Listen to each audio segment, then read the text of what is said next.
So guys, may aksidente dito guys, so, sa may congressional guys. Yung kasi nung sa tumama yung ano guys, yung truck doon sa may puno, nabali yung puno guys. Yun. Nabali yung puno. Pumasok doon sa may pagitan ng ulo at saka kakanya guys.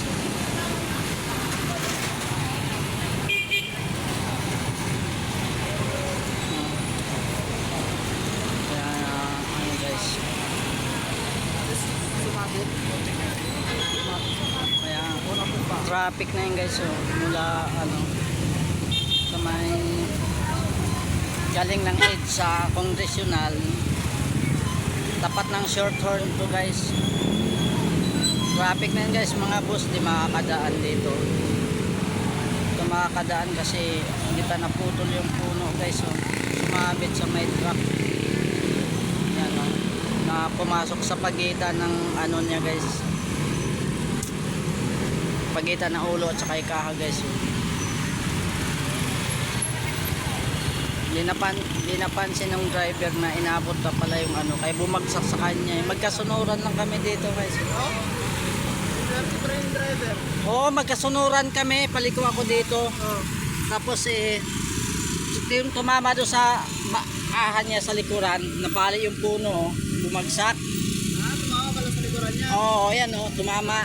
Kaya nabali, pumunta doon sa ano niya. Oo. Yan o. Pagka hindi naputol yan, walang makakadaan na bus doon o. Traffic yan o. Oo. Traffic talaga yan. Mapot si makakadaan doon sa may gilid.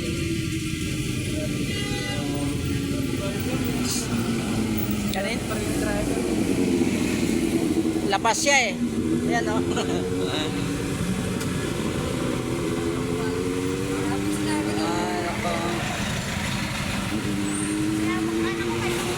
Sobrang traffic dito ngayon dito sa galing ng Muñoz. Kasi mga bus di makakadaan, truck di makakadaan hanggat di maputol tong puno na to.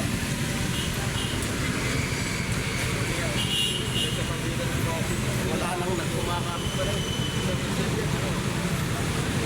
Gulat sa kanina eh, bigla siyang labas eh.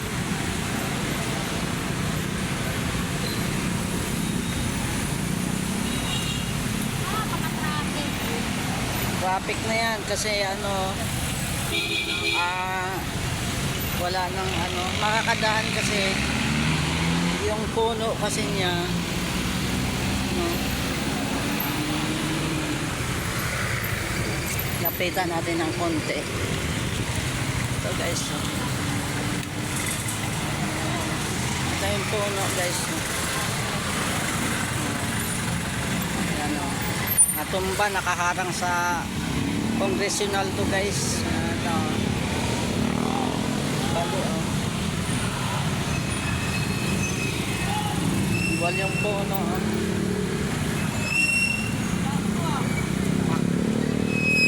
Medyo bulok na rin pala yung puno guys o.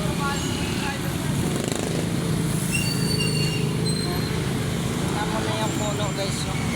Parang wala na siyang kapit o. Wala na yung puno. Patumba na rin siya to. Wala na, bulok na rin oh.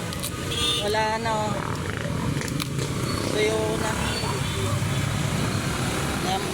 Matindi traffic dito ngayon guys sa may ano, congressional ano, galing EDSA. Tapat ng short horn project 8.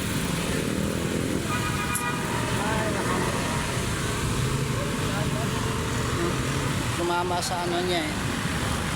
Tumama dyan guys so. Tapos bumagsak, pumunta sa pagitan ng ano. Yun lang guys.